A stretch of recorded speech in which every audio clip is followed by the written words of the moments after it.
ഫലസ്തീൻ ജയിച്ചു, ഇസ്രായേൽ തോറ്റു. യുദ്ധം, അധിനിവേശം, വംശഹത്യ, അനീതി, ലോകത്തൊട്ടാകെ പലതരം അന്യായങ്ങൾ വാർത്തയാകുമ്പോഴാണ് അവയുടെ കണ്ണാടി എന്നോണം ഫിഫ ലോകകപ്പ് നടക്കുന്നത്. 23ാം ലോക football tournament US, Canada, Mexico എന്നീ രാജ്യങ്ങളിലായി 39 ദിവസം നീണ്ടു. നിലവിലെ ചാമ്പ്യന്മാരായ അർജന്റീന റണ്ണറപ്പായി. സ്പെയിൻ 1 ഗോളിന് അവരെ തോൽപ്പിച്ച് ചാമ്പ്യന്മാരായി.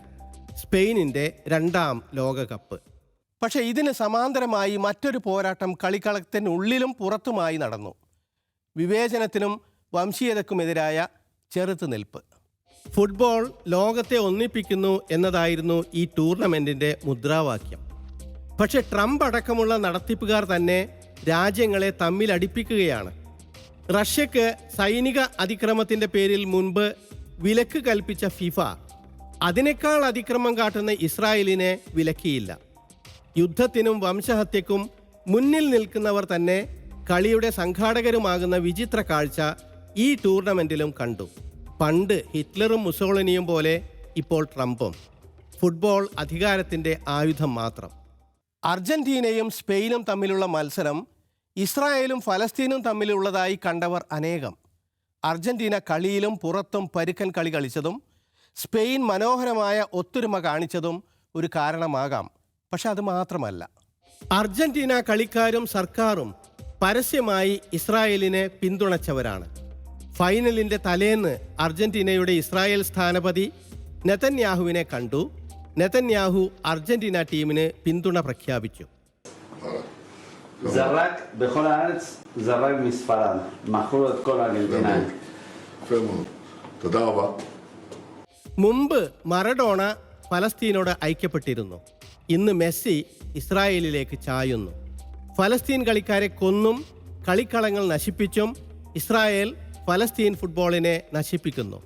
ലക്ഷ്യത്തിലെത്താത്ത ഷോട്ടും ഫൗൾ കളിയിലെ മികവും അർജന്റീനയ്ക്ക് തന്നെ വിനയാവുകയും ചെയ്തു. സ്പെയിനിൻ്റെ ആ ഒരൊറ്റ ഗോളിൽ ജയിച്ചത് ഫലസ്തീൻ കൂടിയായി.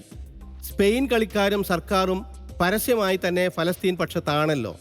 മനോഹരമായ കളി കൊണ്ട് അവർ അത് അർഹിച്ചു.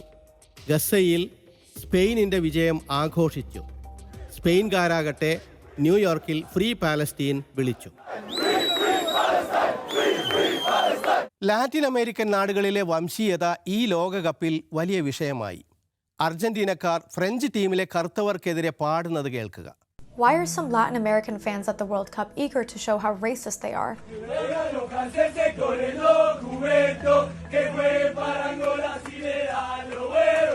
That was Argentinian fans remixing a racist chant from 2022, implying that the French national team players aren't actually French because of their skin color, and instead come from Angola.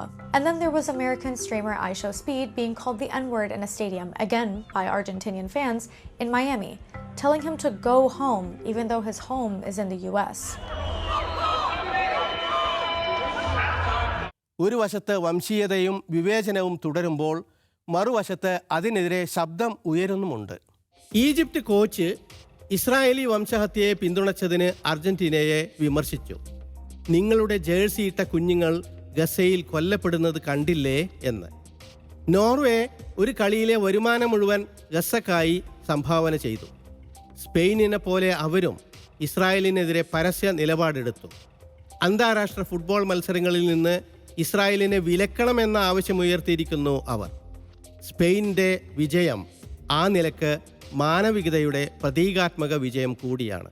കയ്യൂക്കും അധികാരവും കാൽപന്ത് കളിയെപ്പോലും വല്ലാതെ ബാധിച്ചു എന്ന് ഇപ്പോൾ കഴിഞ്ഞ ലോകകപ്പ് ഫുട്ബോൾ തെളിയിച്ചു. ഒപ്പം വിവേചനങ്ങൾക്കെതിരെ പൊരുതുന്ന ധാർമ്മിക വീര്യം ചോർന്നു പോയിട്ടില്ല എന്നും. ഈ ലക്കം മീഡിയ സ്കാൻ തീരുന്നു. വിശേഷങ്ങളും ദൃശ്യങ്ങളും mediascan@media1tv.in എന്ന വിലാസത്തിൽ അയക്കാം. പഴയ ലക്കങ്ങൾക്ക് media1 വെബ്സൈറ്റ് സന്ദർശിക്കുക.